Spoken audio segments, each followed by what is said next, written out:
Mesdames, Messieurs, bonsoir. Très heureuse de vous retrouver pour cette nouvelle édition de SOS Parents. Le téléphone portable fait aujourd'hui partie intégrante de nos vies et les adolescents ne sont pas en reste. La génération tête baissée recrute les adeptes tous les jours. C'est que les enfants réclament un téléphone portable de plus en plus tôt et la tendance ne devrait pas faiblir dans les prochaines années. Ce qu'il faut savoir, c'est que le bijou technologique charrie un ensemble de facteurs et de paramètres qu'on s'interroge sur son impact sur la jeunesse fragile, innocente et surtout très vulnérable. Ce sera en première partie de cette édition. Et puis notre rubrique mots d'enfant est également au menu.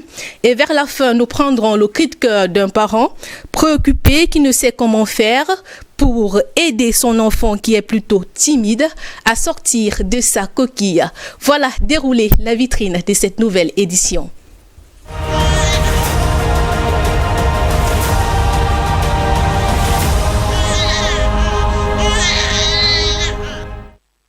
Merci d'honorer ce rendez-vous sur DBS Télévision tous les mercredis à 21h.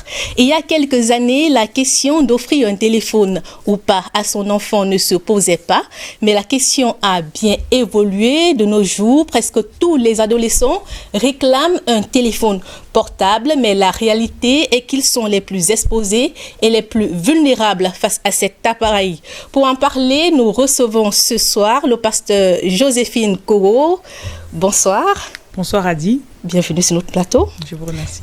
L'usage des téléphones portables avec accès à Internet suscite beaucoup d'engouement de la part des jeunes. Oui. Qu'est-ce qui peut justifier cette attraction ? Je veux déjà préciser que nous sommes dans une révolution, je vais dire, parce que les réseaux sociaux, les téléphones, tout ce qui est infographie, images, c'est en train de prendre une ampleur qu'on n'avait pas mesurée avant.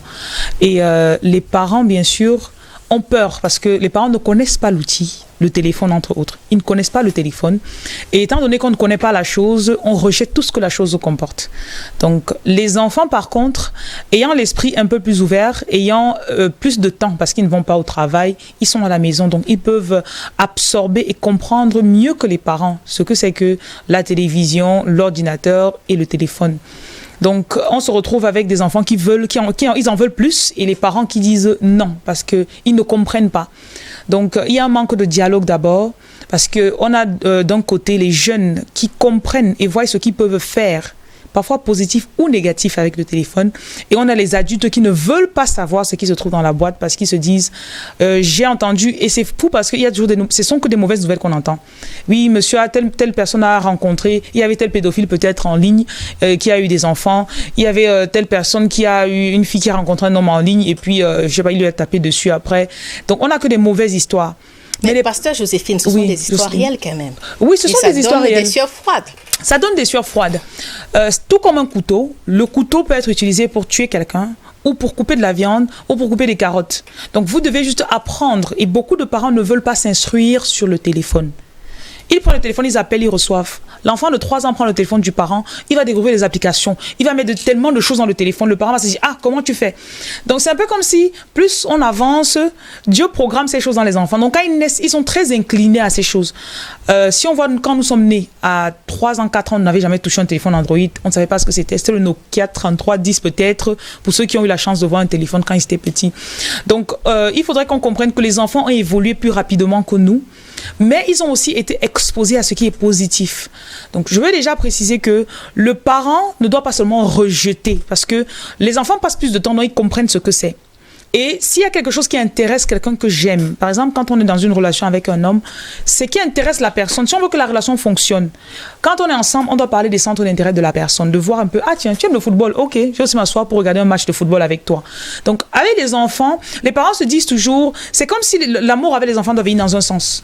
L'enfant doit me montrer qu'il est bien, il doit me montrer qu'il étudie bien, qu'il est assidu, mais je ne veux pas m'intéresser à ce qui intéresse l'enfant. C'est toujours l'enfant qui doit venir vers moi. Même quand on a un problème avec l'enfant, rarement on va demander pardon à l'enfant. C'est toujours l'enfant qui doit faire le pas pour venir vers nous. Comment est-ce qu'on est en train d'éduquer des adultes? Ce sont des futurs adultes. Donc on leur apprend que l'amour se passe dans un sens. Donc ils sont habitués à ne pas être écoutés, ne pas être compris. Et du coup, même s'il faut venir demander la direction ou s'il y a un problème, ils viennent très, très rarement parler aux parents. Donc le parent déjà doit comprendre que le téléphone en lui-même n'est pas mauvais, mais l'usage qu'on peut en faire. On revient à vous tout à l'heure, pasteur Jocelyne. Le temps pour nous de recevoir Colin Bécatal. Bonsoir Colin. Bonsoir Adi. Vous avez fait un reportage sur l'usage des téléphones portables en milieu jeune et vous êtes tombé sur une victime. C'est un élément que je vous invite à suivre tout de suite.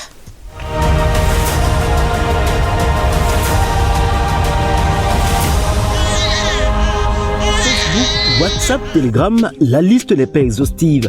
S'il était des pays, certains réseaux sociaux compteraient parmi les 3 les plus peuplés de la Terre. Comme pour la plupart des États du monde, les jeunes et même de plus jeunes constitueraient l'essentiel de sa densité. La disponibilité des correspondants, des échanges instantanés de messages, photos, vidéos avec plusieurs personnes à la fois font des réseaux sociaux une révolution dans le domaine de la correspondance. C'est simplement fabuleux, du moins a priori. Pourtant, il faut gratter cette couche de vernis pour découvrir son caractère corrupteur. Il manque de temps pour passer en revue tous les pièges que comportent ces plateformes. Des adolescents moins expérimentés y sont des cibles privilégiées. Arrêt sur quelques-uns. Dans ceux-ci, l'obscénité n'est pas censurée. C'est dans ces sites d'échange, véritables galeries marchandes pour prédateurs et exploitants sexuels que prospère le proxénétisme. Les internautes qui échappent à cette honteuse industrie n'en paient pas moins le tribut de la mauvaise utilisation de ces sites. Au Cameroun, le mal sévit. À Yaoundé, la capitale, l'équipe de reportage y a rencontré Damaris, élève âgée de 16 ans. Comme pour un cachet enrobé, la douceur d'une de ces rencontres dans un réseau social a soudain fait place à de l'amertume, heureux de crédulité tant elle s'est prêtée à un divertissement plutôt osé. J'avais fait la rencontre d'un homme sur Facebook. Au départ, c'était juste une causerie passagère. Au fur et à mesure que le temps passait, la confiance s'installait, on causait constamment. Avec le temps, on a commencé à s'échanger des photos. On s'envoyait même des photos nues. Je lui envoyais des photos de moi, il envoyait des photos de lui. Par un acte d'omission ou alors dans un élan de malveillance, le processus de ces ennuis se déclenchait dans un cybercafé. Apparemment, il s'était connecté dans un cyber et a oublié de se déconnecter. Des individus ont donc eu accès à son compte et l'ont piraté. Un soir, je reçois un message sur mon Facebook, un message de lui, me disant bonsoir, je veux te parler, c'est urgent. J'étais pas à la maison. Lorsque j'arrive, je trouve ce message. Je réponds bonsoir, oui j'écoute. Il me dit, son compte a été piraté. Ce n'est pas lui, nous avons tes photos. Damaris n'avait plus le moindre pouvoir sur ce qui serait fait de ces photos et la suite ne lui sera pas favorable. Ils m'ont harcelé. Ils m'ont dit, ils m'ont demandé une somme d'argent, ils m'ont demandé de leur envoyer 20 000 francs. Ils m'ont dit, si tu n'envoies pas, tes images vont se retrouver sur Facebook. Ils m'ont donné 2 heures de temps pour leur envoyer cet argent. J'étais tellement effrayée, j'ai contacté un ami à moi. Je lui ai posé le problème. Il m'a demandé de lui donner mes coordonnées Facebook. Je lui ai donné. Il s'est connecté à partir de mon compte, leur a envoyé un message et a pris leur numéro de téléphone, les a appelés. Il les a parlé que comment est-ce que vous pouvez menacer ma petite sœur et tout. Les gars lui ont expliqué que en fait le propriétaire du compte s'était connecté dans un cyber et qu'il a oublié de se déconnecter. Ils ont donc eu accès au compte. La menace est aujourd'hui apaisée en attendant dans la réalité du numérique une éventuelle résurrection de ces photos. Les images que les gens partagent, s'amusent avec dans les réseaux sociaux et tout, on peut les revoir un jour, même étant supprimés, on peut les revoir. Un informaticien, quelqu'un qui peut facilement retrouver avec ces logiciels. Prends l'exemple de Usus peut-être. Oui, il y a beaucoup de logiciels comme ça, mais on peut récupérer. Même ici, on n'est pas obligé d'aller seulement à la base des données pour récupérer ces images. Facebook, WhatsApp, Telegram, etc. Des fenêtres ouvertes au monde, mais par lesquelles le monde pourrait passer pour assombrir à vie l'éclat d'une vie.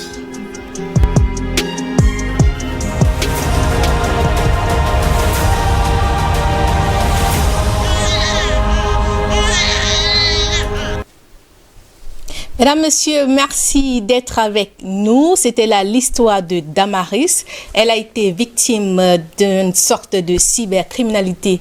Colin Mbikatal, je reviens à vous. Comment avez-vous fait pour dénicher cette dame au milieu de tant de jeunes? Brigadier, c'était pas du tout facile. J'ai compris combien est-ce qu'il est difficile d'assumer une erreur, même lorsque on est dans la position de la victime. Voilà, Monsieur Nodom qui est moi, qui dans cette équipe de reportage est l'opérateur de prise de vue avant écumer les quartiers de la ville de Douala à la recherche, n'est-ce pas, de filles qui, ma foi, étaient des victimes des réseaux sociaux. Nous en avons vu plusieurs, mais qui étaient plutôt promptes à nous indiquer d'autres au lieu de faire témoignage de leur propre expérience. Alors, le besoin faisant, nous étions déterminés et puis la vertu, n'est-ce pas, du désir l'a emporté sur le bon sens. Nous avons été renseignés sur une qui est à Yaoundé, qui vit à Yaoundé.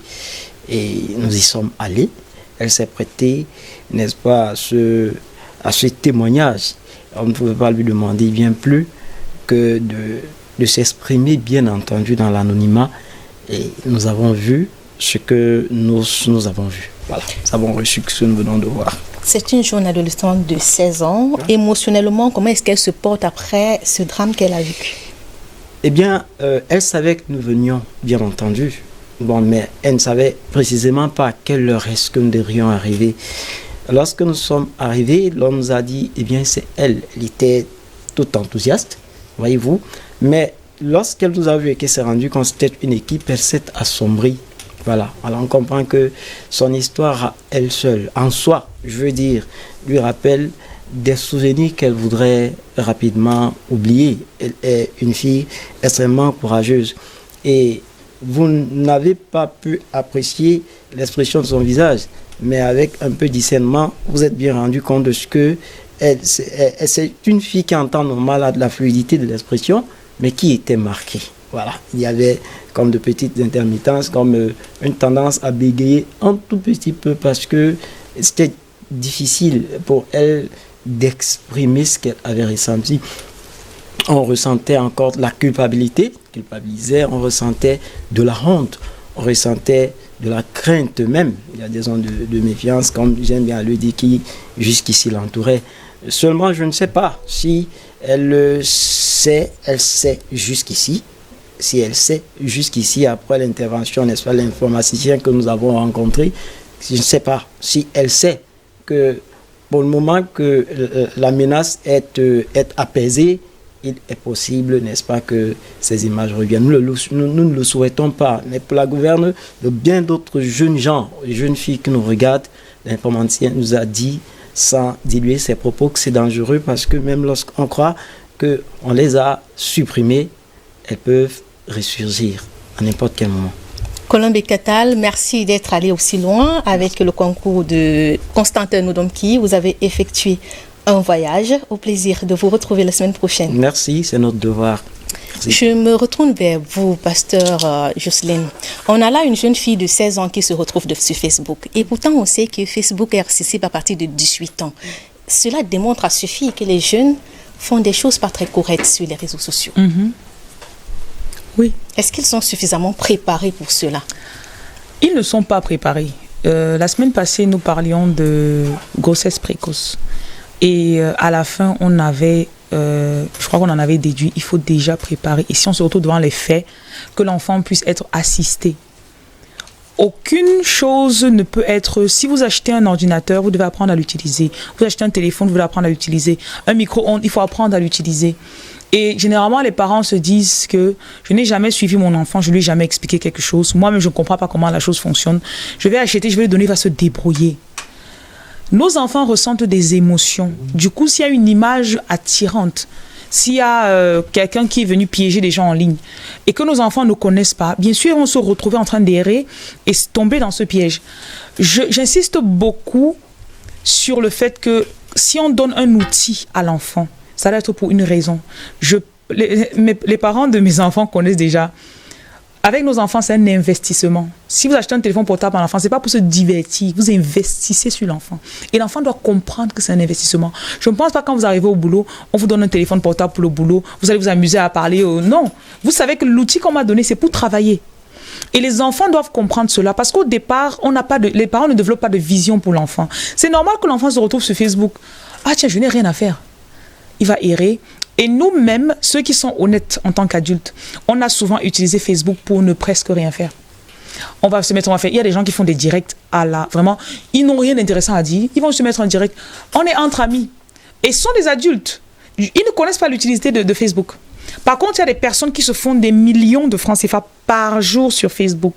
Donc, vous voyez que c'est le même outil, le même compte, mais des utilités différentes. Et vous n'allez pas vous attendre à ce que l'enfant, par miracle, ah tiens, je crois que je sais comment on utilise un téléphone portable. Non, il y a une éducation qui doit venir avec. Et aussi un suivi.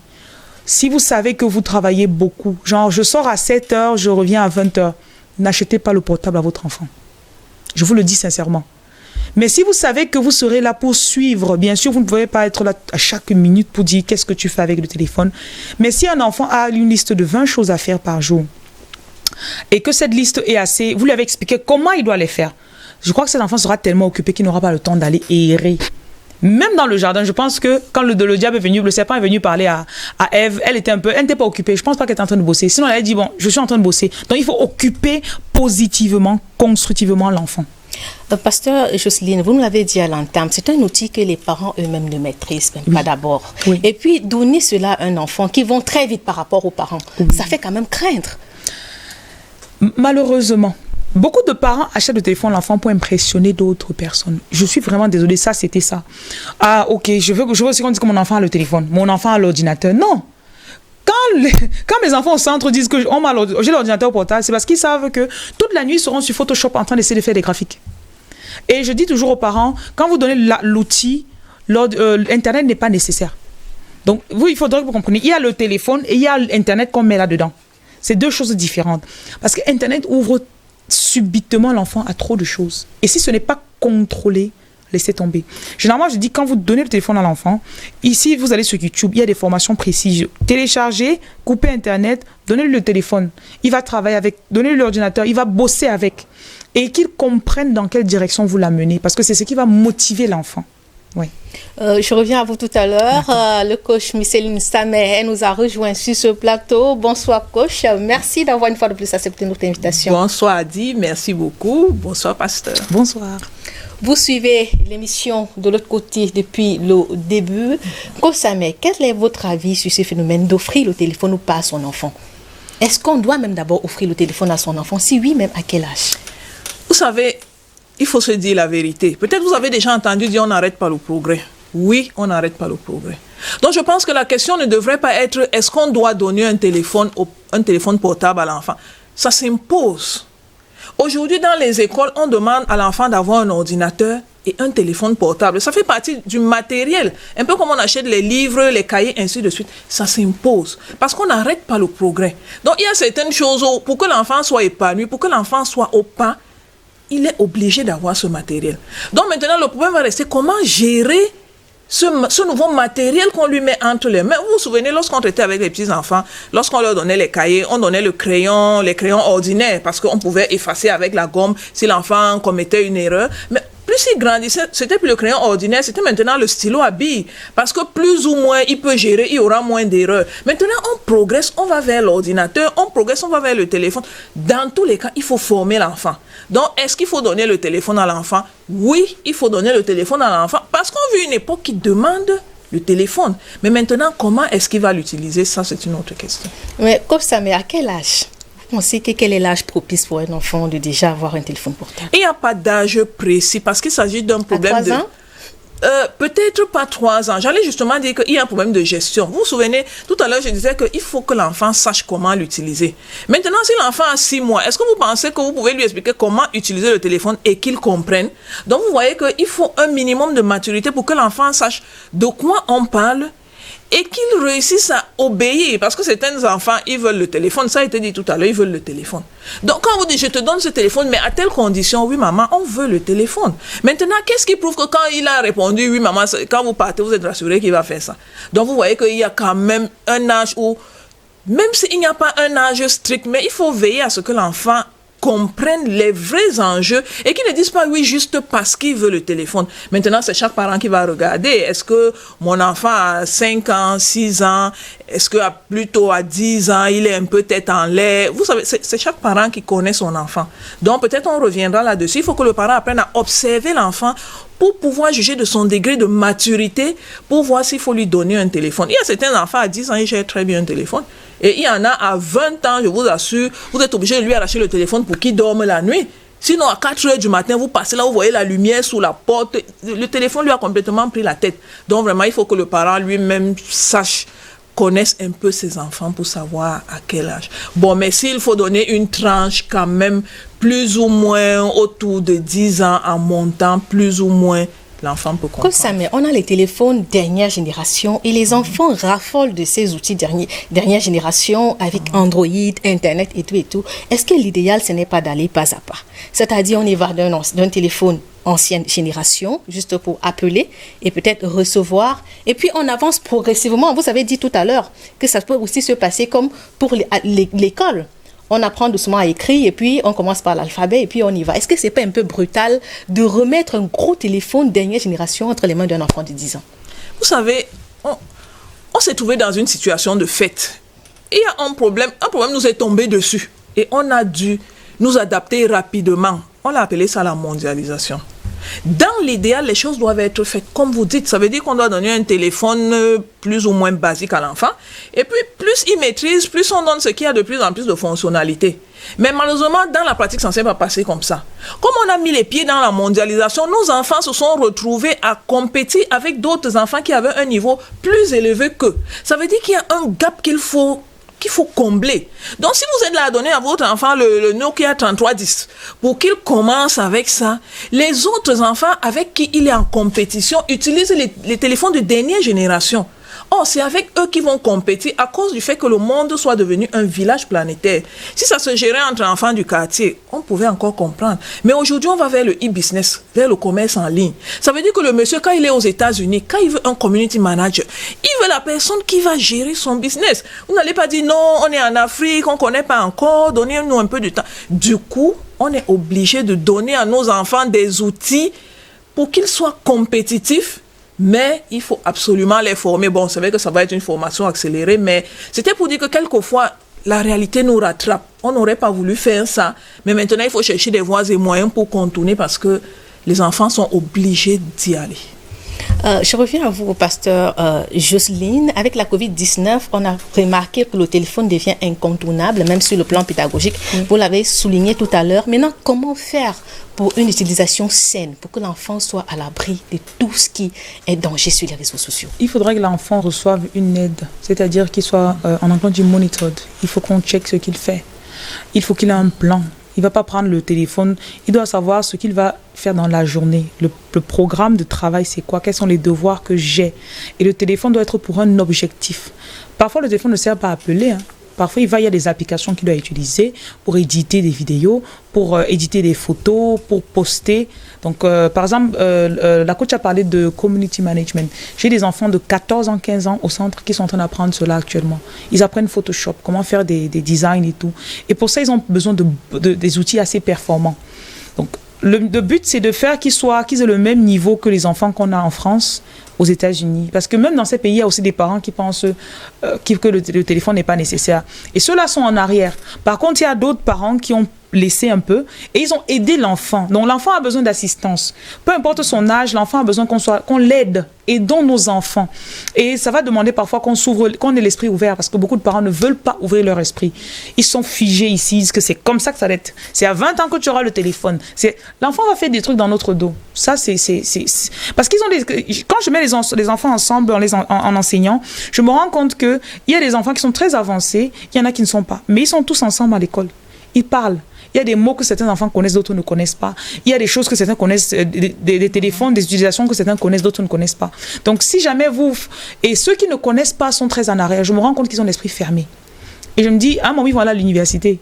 Ce serait un peu comme un déclic, genre, ce serait une sorte de chute. Je viens le mois passé, je n'avais pas accès à Internet, j'avais accès à aucun téléphone. Tout d'un coup, on me donne le téléphone, on m'envoie à l'université. Vous voyez un peu le décalage. C'est pour ça que les parents, vous apprenez à faire confiance. Je préfère que mon enfant découvre certaines choses. Quand l'enfant est à côté de moi, je peux gérer, conseiller l'enfant, voir le changement, parler à l'enfant, assister l'enfant.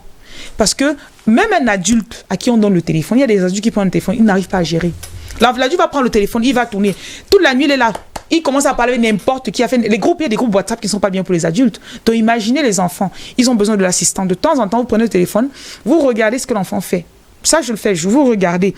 Les accès à Internet, vous donnez à certaines heures. Donc, vous contrôlez. Mais, Pasteur Jocelyne, je reviens à la question. Les parents eux-mêmes, parfois, ne maîtrisent pas cet outil. Oui. Ce sont les ados qui disent, voilà, et puis prennent plaisir à le faire. Oui. À montrer aux parents, voilà comment ça fonctionne. Comment vous pouvez contrôler quelque chose que vous ne maîtrisez pas? Est-ce que les enfants, ce sont des petits génies? Est-ce qu'ils ne vont pas tromper la vigilance des parents?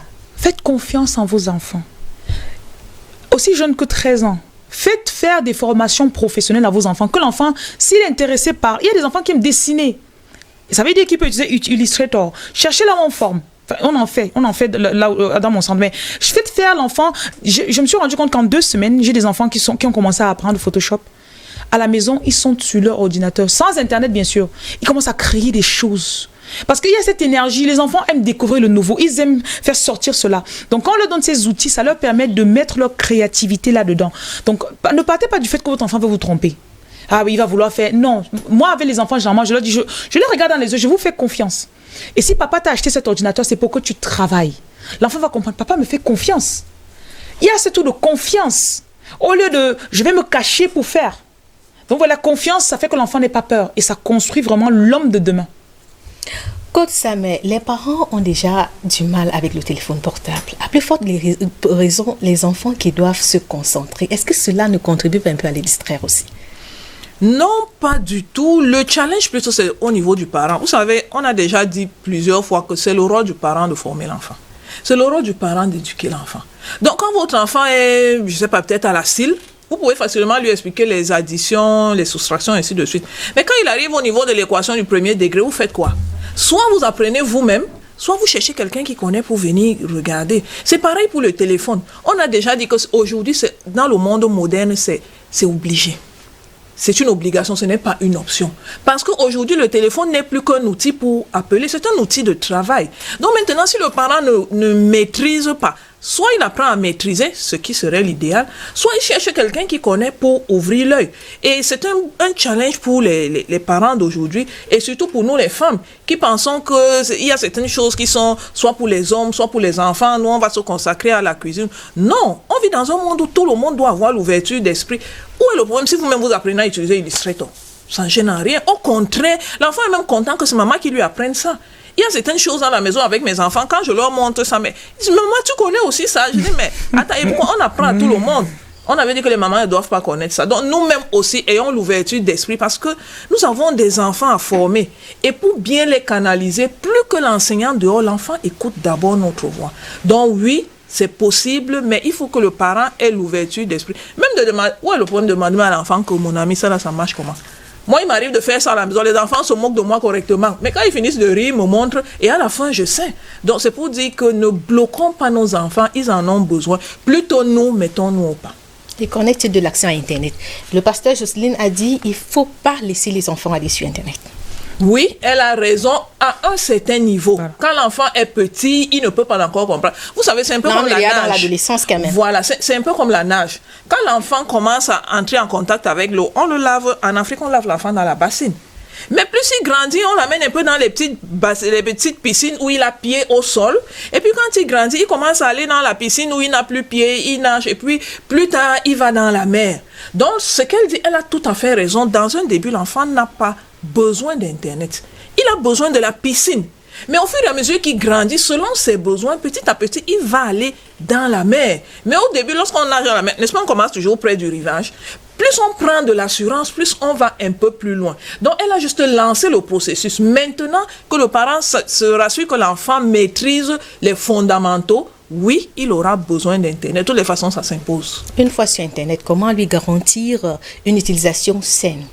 Parce que les prédateurs, ils rôdent. Oui, c'est sûr. Il faut une formation préalable. Vraiment, il faut une formation, une sorte de cours même, avant de lui donner la possibilité d'aller sur Internet. Il faut par exemple qu'il sache que tout ce qu'il voit n'est pas réel. C'est-à-dire que quand il va voir le profil de quelqu'un, quand quelqu'un dit « je suis un homme, je m'appelle tel », ça peut être une femme qui s'appelle autre chose. Quand il dit « j'ai 15 ans », il peut avoir 51 ans. Il a juste renversé. Donc il faut que l'enfant apprenne que il ne va pas croire à tout ce qu'il dit. Maintenant, il faut qu'il sache aussi que à chaque fois qu'il surfe sur Internet, il crée une traçabilité dans sa vie. Ça veut dire que quand vous avez ouvert un site, quel que soit le site, les algorithmes d'Internet vont vous traquer, vont savoir que voilà ce qui vous intéresse et plus ou moins, on va commencer à vous envoyer des contenus de ce genre. Donc, ça veut dire que si par hasard, vous allez juste ouvrir un site où les gens sont plus ou moins nus, j'ai dit plus ou moins nus. Les algorithmes d'Internet, eux-mêmes vont commencer à vous envoyer les gens de plus en plus nus parce qu'on a vu que c'est ce qui vous intéresse. Et ce sera difficile de bloquer ça. Donc, apprenons à l'enfant que lorsqu'on va quelque part, vraiment, sauf si vous voulez errer, c'est un peu comme quand vous sortez de votre maison, c'est pour aller à l'école. En route, vous voyez plein d'autres choses, mais vous allez à l'école. Donc, apprenons à notre enfant que lorsque tu vas sur Internet, là, c'est comme la mer. Mais lorsque tu allais, c'était pour faire une recherche sur telle chose, va là-bas. Si à chaque fois tu t'arrêtes parce que tu as vu une image, parce que tu as vu une publicité, finalement, tu n'arriveras même jamais où tu vas. Donc, vous comprenez que vraiment, il faut une formation préalable avant de laisser l'enfant aller. Pasteur Jocelyne, les enfants, là nous parlons des tout petits, mais à côté nous avons des adolescents qui sont déjà accros à Internet. Pour ceux-là, est-ce qu'il est possible encore de les ramener, de les sevrer de cet outil? Oui, pas sevrer, c'est pas nécessaire. Sevrer, ce n'est pas nécessaire parce que l'outil est inévitable. Ce que je fais, c'est que je leur montre les bienfaits d'Internet, tout ce qu'ils peuvent faire avec Internet. Et la foi vient par l'écoute. Quand ils écoutent, ils ont envie de... Moi aussi, je veux... Avant qu'on commence à faire infographie, qu'on est en train de faire actuellement, le jeune homme est venu leur parler de son métier d'infographe. Il a mis le désir en eux. Certains ont dit, c'est ça que je veux faire. D'autres ont dit, pas encore. La semaine d'après, il a encore parlé. Ils ont dit, ouais, oui, je veux bien. Donc, il faut qu'on montre le côté positif de la chose. Et c'est comme ça que les parents aussi, en expliquant à ses parents, ils ont trouvé nécessaire pour eux d'acheter des outils pour leurs enfants pour qu'ils travaillent. Donc, c'est pas à bannir. Ou bien, parfois, vous serez surpris de voir que votre bénédiction, là, l'argent que vous cherchez dehors tous les jours, là, ça va se trouver sur ce que vous êtes en train de rejeter chaque jour. À travers l'enfant que vous êtes en train de dire, ne fais pas ça, ne fais pas ça. Parce que très souvent, j'ai vu des enfants, ils se sentent juste dans le e-commerce. Le parent ne veut pas entendre parler du e-commerce. Et quand le parent a une petite foi, il prend un peu d'argent parce que ces affaires ont besoin d'investissement financier. Et les parents préfèrent juste payer l'école. École. Toute autre chose, je ne veux pas. Mais ceux qui ont eu la foi d'oser investir un peu sur ce côté, ils se retrouvent, ils comprennent qu'en fait, j'aurais dû le faire depuis longtemps. Par exemple, YouTube, c'est la nouvelle mine d'or aujourd'hui. Mais très peu de parents comprennent cela. Donc, vous devez comprendre que peut-être ce que vous rejetez aujourd'hui, c'est justement par ce canal que vous allez avoir beaucoup d'argent demain. Parce que, je crois que l'ultime, c'est on sort travailler pour avoir de l'argent. Donc, si on peut trouver un moyen plus rapide et légal, parce que c'est légal, je précise bien, c'est légal d'avoir cet argent, pourquoi ne pas écouter ses enfants? Pourquoi ne pas les écouter? Voilà. Je me dis toujours, un parent qui collabore avec son enfant, le parent a la sagesse de la vie, l'enfant a l'ouverture d'esprit pour croire et capter certaines choses. Et les deux ensemble, ça fait des merveilles. Mais à côté des prédateurs sur Internet, on a les enfants qui s'envoient des messages et le code est particulier. Pour les textos entre amis, on a l'orthographe et la grammaire qui se meurent avec les emojis. Ouais. Comment faire pour que les enfants puissent écrire normalement sur les réseaux sociaux, puisque c'est un outil qu'ils doivent utiliser? Et on constate quand même que c'est au détriment de leur apprentissage sur le plan de la langue. Oui, effectivement, c'est un réel défi. C'est un réel défi, c'est difficile, c'est amusant même pour la maman que je suis parce que je vois ça au quotidien avec mes enfants. Je me souviens d'un enfant qui a écrit, bon, le parent lui avait dit pour la petite histoire que quand tu sors, il faut absolument dire où tu vas. Je ne veux pas, je veux pas arriver ici et ne pas savoir où tu vas. Alors l'enfant écrit à son père la lettre S, et puis le signe 8, et puis O, le O, et puis C, Y, B, R. Suis au cibre. Et le père arrive, donc il regarde, il ne comprend absolument rien. Il demande à sa femme que, mais qu'est-ce qui est écrit ici? Sa femme lui dit que l'enfant est en train de te dire qu'elle est allée au cyber. Il dit que, mais qu'est-ce qui te fait croire qu'elle est allée au cyber dans ce qu'elle a écrit? S8 c'est quoi? Elle lui dit que S8 c'est suis. Donc suis c'était pour dire je suis. Donc en fait c'est pour dire que c'est un nouveau langage auquel malheureusement les parents devront s'habituer. C'est vrai quand même que le mauvais côté de ça, ça fait que l'enfant perd la grammaire, l'orthographe, les conjugaisons, les accords, l'enfant perd tout ça. Mais comme on entre aussi dans le monde de la vitesse, c'est vrai qu'il faut ça, mais quelquefois on se dit aussi, on est dans le monde de la communication, on veut faire passer un message. Si l'enfant comprend, c'est un peu comme dans le film, quand les extraterrestres parlent entre eux, dans le film nous on comprend rien, mais on voit l'autre extraterrestre qui réagit. Ça veut dire que la communication est passée. Et c'était ça le but. Donc si l'enfant écrit suis au cibre, et puis tu comprends qu'il a dit qu'il est au cybercafé. Bon, oui, il est au cybercafé. Bon, maintenant, on ne va pas exagérer. Il faut quand même que l'enfant puisse écrire une phrase normale. Parce que lorsqu'il sera, par exemple, devant un employeur, lors d'un entretien d'embauche, bon, il devra faire ses preuves. Et puis s'il s'habitue à écrire suis au cibre, il ne saura plus jamais écrire je suis au cybercafé. Donc il faut pouvoir équilibrer. Mais ne perdons pas de vue que l'essentiel, c'est de donner une information. Si on a l'information, on avance. Pasteur Justine, je vous ai vu avancer avec un sourire. Vous voulez réagir ou sortir sur la question? Je trouve qu'ils sont très créatifs. J'ai créé un groupe avec les ados que je tiens. Et à chaque fois que je lis leur message, ça me fait tellement rire. Parce que je me dis, mais je trouve qu'ils sont très intelligents. Leur nouveau langage, les emojis qu'ils envoient, ils peuvent vous prendre une photo, ils découpent le visage de quelqu'un, ils mettent une parole dessus. Et quand vous regardez le visage et la parole, ça correspond tellement. Donc en fait, moi, ça me fait trop rire. Quand je vais dans les DM et tout ça, ok, regarde ton DM, inbox et tout ça, le langage est trop beau, vraiment. Est-ce que ça a conseillé, pasteur? Ils sont déjà dedans. Vous allez faire comment? Vous allez seulement, j'ai bien dit, vous seulement diriger. Et moi, franchement, je m'amuse trop. J'aime trop lire le message. Voilà. Donc, nous allons marquer un arrêt dans cette édition pour prendre notre rubrique mots d'enfant. Et cette semaine, on s'intéresse à la grippe. Comment mettre votre enfant à l'abri? Réponse avec Elsa Lobé. Elle a été rencontrée par Cynthia Nguemo.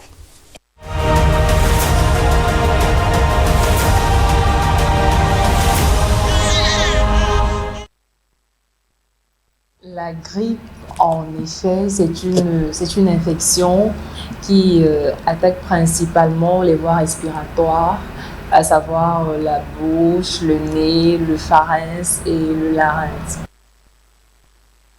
Scientifiquement parlant, on peut dire que la grippe est causée par le virus de l'influenza. C'est un virus qui est le plus souvent fréquent pendant les mois de avril, novembre. Voilà. Cette période-là, on retrouve plus. Mais pratiquement, techniquement parlant, comme on va si bien le dire sur le terrain, on voit que c'est pas toujours ça. Il y a des fois, à cause du changement de saison, changement de climat, l'enfant contracte la grippe du jour au lendemain. Donc aussi, la poussière, voilà. La poussière est un facteur très, très, très déterminant pour la grippe.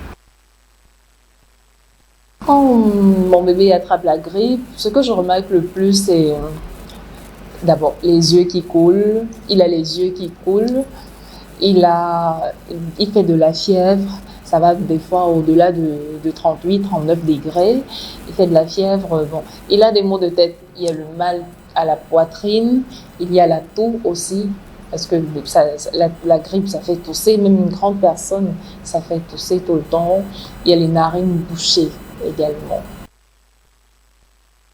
Quand je remarque mon bébé a des frissons, quand je remarque qu'il a même des douleurs articulaires ou des douleurs musculaires, moi je lui donne du paracétamol pédiatrique. J'ai aussi une solution salée. Bon, solution salée, c'est un médicament, ça s'appelle le Stérimar, que j'ai toujours à la maison, voilà, pour les narines bouchées. Il faut aussi il faut habiller le bébé il faut pas l'habiller à chaud. Il faut laisser son corps s'exprimer. Parce que quand bébé a la grippe, bébé chauffe terriblement. Alors, le fait de couvrir encore, de le mettre à chaud, va davantage favoriser ce processus-là, ce processus d'infection. Alors, le mieux, c'est de laisser son corps respirer. Voilà.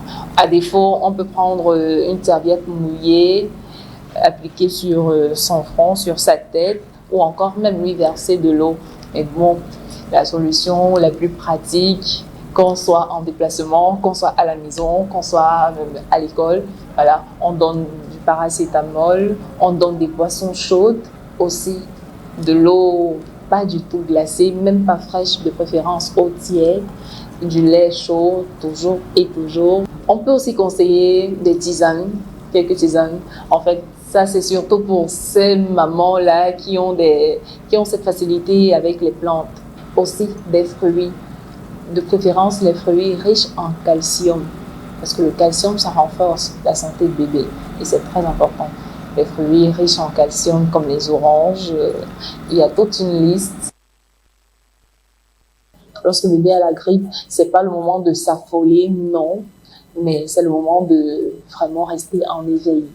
Parce que la bronchiolite, ça rigole pas. La sinusite, c'est vrai que tous n'attrapent pas forcément la sinusite pour une grippe pas bien gérée, mais la sinusite aussi, on sait bien ce que ça fait à une grande personne, même le malaise là, imaginez ça pour un enfant, c'est assez dur. La meilleure ressource, la ressource de référence même, serait toujours, le personnel médical adéquat.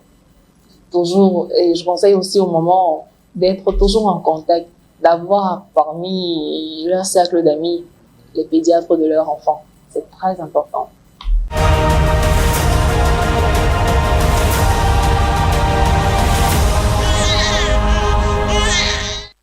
L'éducation commence avec la vie. Mesdames, Messieurs, merci d'être avec nous. Place à présent au cri de cœur.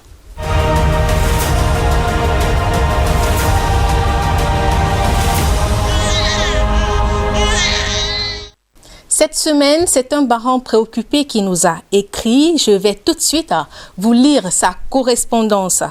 Bonsoir Madame Poutou, je suis Monsieur Edouard. C'est avec beaucoup d'intérêt que je suis votre programme et je vous remercie pour cette initiative qui vient nous donner une plus-value dans l'éducation de nos enfants. Ma femme et moi avons 2 enfants. Ce qui m'amène vers vous aujourd'hui, c'est notre fils aîné, il a 6 ans. Il a beaucoup de difficultés à s'intégrer au milieu des autres enfants. Au début, cela ne nous a pas beaucoup inquiétés, mais au fil des ans, nous nous sentons mal de le voir souvent se mettre à côté pour observer les autres enfants de son âge s'amuser. Déjà plus petit, il était toujours collé à sa maman. La présence des étrangers à la maison le mettait très mal à l'aise. Même quand nous sortions avec lui, il ne supportait pas de voir beaucoup de monde. À l'âge de 2 ans, nous l'avons envoyé à la crèche, espérant qu'il s'épanouirait au milieu des tout petits de son âge. Les premiers jours étaient très difficiles. Petit à petit, il a fini par s'adapter, mais ne s'est jamais fondu dans le milieu. Il ne parlait presque jamais, toujours isolé dans son coin. Même avec sa maîtresse aujourd'hui, il a de la peine à dire mot. Il se cache derrière nous quand il aperçoit les gens qu'il connaît. Son regard fuit quand grand-mère lui pose une question pendant les rencontres familiales. Nous avons peur que cela devienne un handicap dans sa vie future. Aidez-nous à gérer cette situation. Nous ne savons pas comment faire pour aider notre enfant à surmonter sa timidité. Merci pour ce que vous faites. C'est signé Monsieur Edouard. Coach Samet, quelle est votre première réaction après avoir suivi le cri de cœur de ce parent visiblement bouleversé? Oui, la première des choses que je veux dire, c'est que les Monsieur Edouard, il y en a beaucoup. Ça veut dire que des parents qui ne savent pas comment gérer les enfants renfermés, vraiment, il y en a beaucoup. Maintenant, les enfants de Monsieur Edouard aussi, il y en a beaucoup qui ne savent pas comment gérer, en fait. Il faut dire que pour l'enfant timide ou l'enfant renfermé, à mon sens, il n'y a que 2 grandes raisons. Soit l'enfant a un traumatisme, quelque chose qui l'amène à être comme ça. soit de nature, il est comme ça. Parce que quelquefois, on oublie que les enfants, c'est de petites personnes. Et puis même nous, les adultes, il y a des personnes qui sont extraverties et d'autres qui sont introverties. C'est humain. Donc il peut arriver que ce soit naturel comme ça. Et dans ce cas, il faut que monsieur Edouard revoie, est-ce que lui-même, par exemple, il n'était pas comme ça et puis il a dû faire du développement personnel pour devenir ce qu'il est aujourd'hui et il a oublié d'où il vient, c'est possible. Ou alors, est-ce que l'enfant n'aurait pas subi quelque chose, et ce quelque chose n'est pas toujours négatif. Ce quelque chose n'est pas toujours négatif. Par exemple, si en classe, l'enfant a bien travaillé, un autre enfant a bien travaillé et puis on le félicite tellement, l'autre devient tout petit. Vous voyez, c'est pas un traumatisme, c'est pas qu'il a été fouetté et tout ça, mais c'est pour dire qu'en gros, il faut chercher, soit l'enfant aurait eu quelque chose qui l'a perturbé émotionnellement, soit alors c'est simplement une nature. Donc, pour moi, plus ou moins, on ira chercher quelque chose dedans. Kossabin, on sait quand même que les enfants, quand ils sont tout petits, ils rejettent naturellement les inconnus. Mais est-ce qu'à 6 ans, cela peut déjà être... On doit déjà vraiment s'inquiéter pour ce cas? Bon, généralement, ça commence plus tôt. Hein. L'enfant, à quelques mois, dès qu'il sait reconnaître le visage de sa mère ou son père, dès que c'est quelqu'un d'autre qui veut le porter, instinctivement, il fuit, il va vers ses parents. C'est normal, parce que quand l'enfant est petit, il est fusionnel avec ses parents, et plus il grandit, plus il se détache pour aller vers d'autres personnes. Effectivement, c'est un problème quand l'enfant a l'âge où plus ou moins, il devait commencer à s'intéresser à d'autres personnes, et puis il a toujours tendance à revenir vers les jupes de sa maman. Ça veut dire que, effectivement, il y a un problème. Oui, mais maintenant, tous les enfants ne se détachent pas de la même façon, à la même vitesse. Donc, il faut que le parent observe l'enfant pour savoir à quel genre d'enfant il a affaire. Généralement, les parents tombent dans le travers de penser que comme il a eu 3 enfants, il va gérer les 3 enfants de la même façon. Ce n'est pas vrai. Maintenant, il faut regarder celui-là. Pourquoi est-il renfermé? Est-ce qu'il y a quelque chose qui l'aurait mis en insécurité hors de la maison ou avec d'autres personnes? Pourquoi a-t-il toujours besoin de rentrer vers papa et maman? Il faut que les parents aillent un peu voir. Généralement, on peut savoir ça par une conversation. C'est-à-dire que causer avec l'enfant, essayer de lui tirer un peu les verres du nez, on peut le savoir aussi par l'observation. Ça veut dire que mettez votre enfant au milieu d'autres personnes, idéalement qui ne sachent pas que vous êtes là. Et puis voyez comment il se comporte. Et puis maintenant, apparaissez et voyez comment il se comporte. Quand l'enfant est au milieu d'autres personnes, est-ce qu'il est ce genre de personne qui est toujours dans son coin et puis qui attend quand on dit toi va prendre telle chose, tu apportes. Vous voyez un peu, il y a des enfants qui naissent enfants leaders. Ça veut dire que même dans le jeu, c'est toujours lui qui dit que toi place-toi ici, toi va là-bas, ainsi de suite. On est avec ça. Il y a d'autres personnes qu'on doit toujours pousser. On dit toi va prendre ça, vient faire, et puis il l'exécute. Donc le parent essaye de regarder l'enfant quand il est dans son milieu naturel, ça peut lui donner quelques indications. Bon, on va arriver à ça. La bonne nouvelle, c'est que ça peut changer. Pasteur Josephine, comment aider cet enfant à sortir de sa coquille? Moi, mon avis, c'est que beaucoup d'enfants que j'ai observés, peu importe le problème que le parent a donné, c'est la vision que le parent a eue pour l'enfant au départ, sans le savoir. Parce que nos enfants ne sont que... Vous voyez un peu un enfant comme ce qui sort de nous. Vous voyez qu'au début, quand le Seigneur a créé, il a parlé à l'eau, l'eau a créé le poisson. Il a parlé à la terre, les arbres sont sortis. Il s'est parlé à lui-même et nous sommes sortis. L'homme est sorti de lui. De la même façon que la femme porte l'enfant et l'enfant sort de la femme. Ce que vous avez vu de votre enfant, c'est ce qui se manifeste sur l'enfant plus tard. Mais les parents ne le savent pas. En écoutant un parent parler de son enfant, je peux déjà voir pour le problème de cet enfant. Les enfants sont comme des éponges. Ils absorbent et deviennent ce que leur environnement et ce qu'on a prévu d'eux donne en fait. Et beaucoup de parents se disent que non, je voudrais qu'il soit un peu plus comme ça. Mais d'un autre côté, on le protège beaucoup. Non, ne sors pas. Tu sais que tu es timide, non? Tu sais que tu es... On est en train de lui donner une image de lui. Donc quand il va se retrouver devant les gens, il va se rappeler, je suis timide. Parce qu'on construit l'homme intérieur de l'enfant à travers les paroles qu'on lui donne. Mais pasteur Jocelyne, est-ce qu'il est bon de lui rappeler cela, qu'il est timide? Inconsciemment, les parents le font. Même s'ils ne le disent pas, on est des énergies. Je peux vous dire, waouh, je t'aime tellement. Mais en fait, vous voyez l'expression, non, je pense pas que c'est là, c'est de l'hypocrisie. Donc, les enfants sont très forts. Les enfants peuvent sentir ces choses-là. Un enfant peut savoir quand quelqu'un l'aime ou pas. Donc, ils peuvent sentir. Peu importe ce que les parents disent. On t'a déjà tout donné. Non, va, fais. Non. Et après, le sentiment qui en ressort n'est pas ce qui va aider l'enfant. Donc, que les parents sachent qu'ils ont 100% d'impact sur ce que l'enfant est déjà aujourd'hui et ce qu'il peut devenir, comment il peut se transformer. Donc, il faut d'abord changer la façon du parent de le voir. Et très souvent, dans les foyers, parfois, il faut qu'on voie si le papa est présent ou c'est la maman qui est présente. Parce que le papa peut être absent Et il est aussi absent spirituellement, c'est-à-dire il n'appelle pas, il ne parle pas beaucoup avec les enfants. Du coup, c'est la maman qui doit prendre tout le fardeau. Et les enfants vont devenir ce que la maman a vu et ce qu'elle est en train de dire. Si c'est la peur qui sort, les enfants seront le fruit de la peur. Si c'est la foi qui commence à sortir, c'est pour ça que les parents doivent construire leur foi par rapport à leurs enfants. Mon enfant, peut-être il est petit de taille maintenant, mais il va exceller. Lionel Messi, il n'était pas très grand, mais il a réussi dans le football. Donc c'est ce que le parent a vu qu'il va dire à l'enfant et que l'enfant va manifester. Donc il faut que les parents sachent, parce que ces parents se disent souvent, sûrement, il faut qu'on leur dise, ouais, amenez l'enfant ici, qu'il fasse ça, qu'il fasse ça. Même s'il va dans un centre, il change. Il revient à la maison. Vous n'avez pas changé l'image que vous avez de lui. Il va se retransformer, redevenir timide.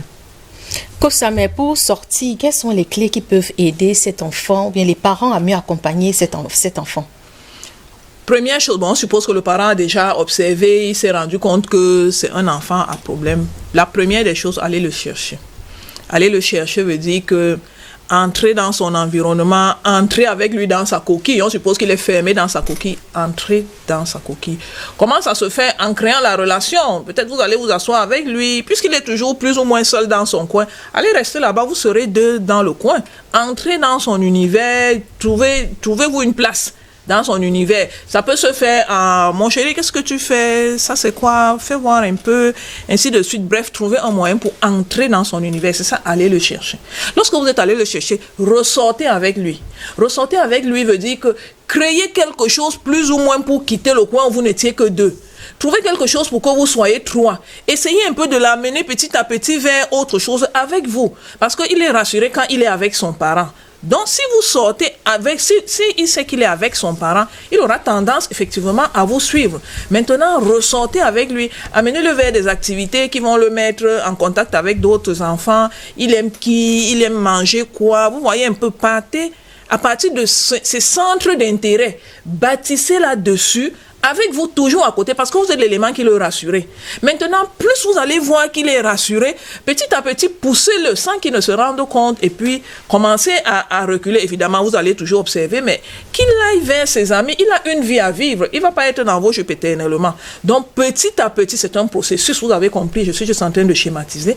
Poussez-le petit à petit vers sa vie, vers maintenant, comme le pasteur a dit, beaucoup de mots d'encouragement, beaucoup de félicitations, beaucoup de paroles pour qu'il se sente pousser des ailes, quoi, qu'il ait envie d'aller. Et si vous le faites petit à petit, l'enfant va... Bon, il faut dire quand même que la timidité ne finit jamais entièrement. À un moment, quand on grandit, ça devient le trac. Mais il y a une petite timidité qui est normale, qui est naturelle, mais au moins il va atteindre un niveau humain où il pourra interagir avec son environnement. Vous aussi à la maison, vous pouvez nous écrire via notre numéro WhatsApp qui s'affiche sur le petit écran pour nous dire, pour nous faire part des difficultés que vous rencontrez avec votre progéniture, et nos experts ici sur le plateau se feront le plaisir de décrypter ce qui pourra certainement vous aider à mieux gérer. C'est sur ce que nous mettons un terme à cette édition. Pasteur Josephine, merci d'être passé une fois de plus. C'était un plaisir. Coach Samé, merci pour votre précieuse contribution. Merci. Au nom de toute la grande équipe qui s'est mobilisée, on avait Constantin Noudom qui est à la caméra, Nicolas Olomocha, il était à la console technique assisté par Sandra, on avait Marc-Donald Tombo à la réalisation. Mesdames, Messieurs, ne décrochez pas, restez en compagnie de nos programmes. Au plaisir de vous retrouver la semaine prochaine si Dieu le veut. N'oubliez pas surtout qu'une bonne éducation vaut mieux qu'un bon héritage.